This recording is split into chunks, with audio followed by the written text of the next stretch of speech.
wasn't that recent, and it was somewhat by accident. I sort of joined the satellite industry in 1992. I wasn't one of these people who had kind of inspired by the moon landings or inspired by space. I was gonna play football for Liverpool and play cricket for England. I'm still working on that ambition. It's gonna have to happen fairly quickly. But no, I sort of joined Matra Marconi Space in 1992 and kind of fell in love with the industry and have been in love with it ever since.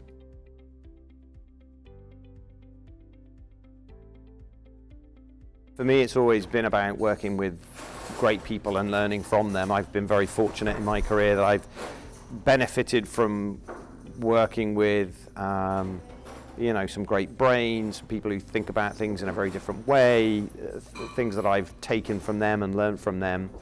Yeah, it's a unique industry that we have. It's relatively small, but it's pretty entrepreneurial. We do extraordinary things in this industry, genuinely extraordinary things. And that, you know, that inspires me, both in terms of how hard it is to do some of the things that we do, but also the impact that we can have on the planet, on people, on societies. Satellite is an amazing force for good, and I find that pretty inspiring. So we've sort of thought about this at SES of what's important to us, and you know, our purpose is we do the extraordinary in space to deliver amazing experiences everywhere on Earth, and that is all of those three ideas are really important. The extraordinary in space, that kind of speaks to it's hard, it's exciting, it's a challenging environment. Amazing experiences, it's about what we can ultimately deliver to people. And then everyone on Earth speaks to the superpower of satellite, which is reach. It's as easy for us to reach people at the edge as it is people in the middle, and that's always been huge. If kind of you think about the SES network, we're connected through our 365 million households. Almost 1 billion people on the planet have access to, you know, SES's customers' content, and that's an incredible thing. Every time we make a connection, every time we connect a town or a village or a city that's previously been poorly connected, you're enabling, you know, the lives of the people that live there. And I think that we have an ability as a satellite industry to make a genuine difference and to touch lives in a way that few other industries can. Yeah, it's hard. It's really hard. My feeling is nothing really prepares you for that. It's like, you know, fatherhood. You know, having kids. Everyone tells you your life's going to change, and you're not entirely sure what it means until it happens, and then it does. You know, then it does change. And I think it's a bit the same managing people and managing teams. Is you never know how good you're going to be. What the right way of doing it, and you know, I'm still learning, whatever it is, 30 years on. So it's, but it's also the best bit as far as I'm concerned. Working in teams, working with people, like-minded people, is where I get all my energy from, and so it's a very, very important part of why I do what I do.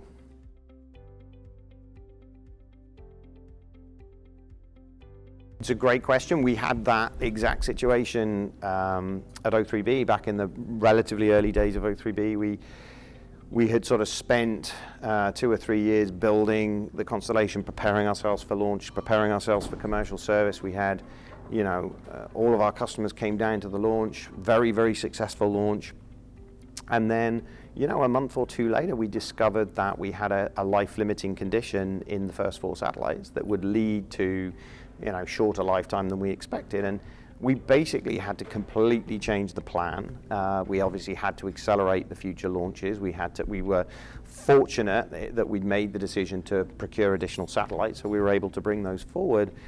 What it does is it really focused our minds. It really focused the organization. It actually gave us a completely different edge and a togetherness as a leadership team, as a company, and as partners that were supporting us. There was now, you know, it was sort of mission critical survival type mentality, and as a result we ended up operating as a business really, really effectively through that period. So it's certainly not something that I would want to necessarily go through again or wish on anybody else, but I think in those times leadership is really important, but actually in some ways it's easier because the burning platform is 100% there. There's no choice but to go and drive the situation. And, it begs the question, why not do that every day? And I think, but the necessity drives a certain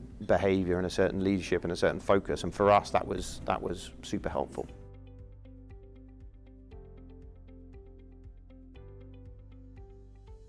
So one thing that I'd point to that had a big impact on me that's very kind of satellite related was at Marconi Space, where we'd sort of gathered in a big conference room to watch the launch of the first Ariane 5.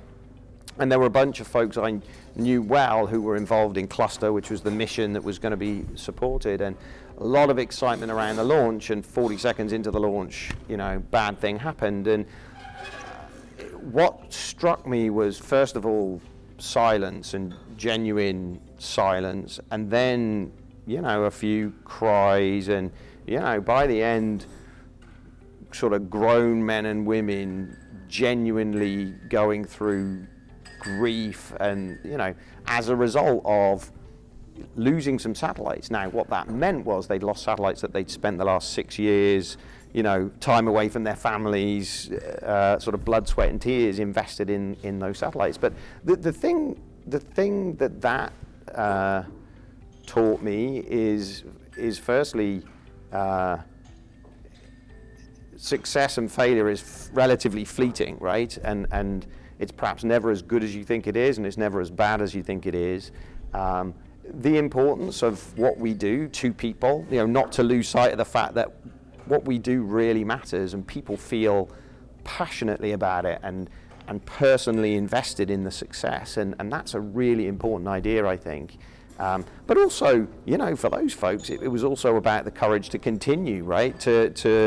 Okay, we'll get through today and we'll figure out what tomorrow looks like, and that was, both for the people on the mission, also for Arianespace. And you look at the record that Ariane 5 had subsequent to that. So yeah, lots of, and I remember that moment, and I had nothing to do with the program. I was in the conference room kind of witnessing this, and it had a sort of a deep effect.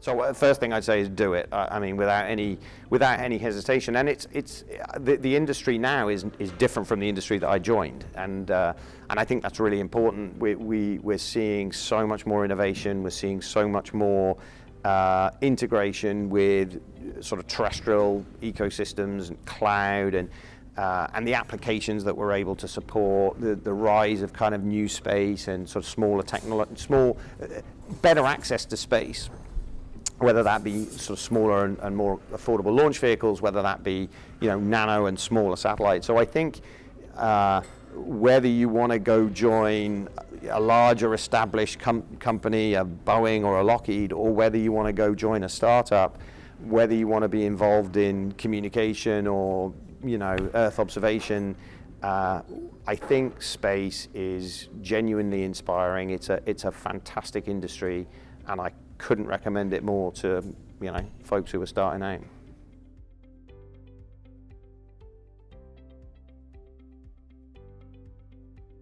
I think there's big disruption in both parts of sort of SES's business. So we have a large and profitable video business and a growing networks business, and disruption is in both. And so on the video side, our customers are embracing that disruption by adding, a whole bunch of OTT capability to their sort of strategically important DTH platforms, and that puts pressure on them. Now they're having to increase their distribution costs pretty meaningfully, and that kind of rolls back to us. And on the network side, it's the insatiable demand for bandwidth and service wherever you are, whether that be on a plane or on a ship, or government networks, fixed data networks, continues to drive our industry. But delivering the right kind of service at the right kind of price points is a challenge every day. And so the best ones do it really well. That's what we aspire to be.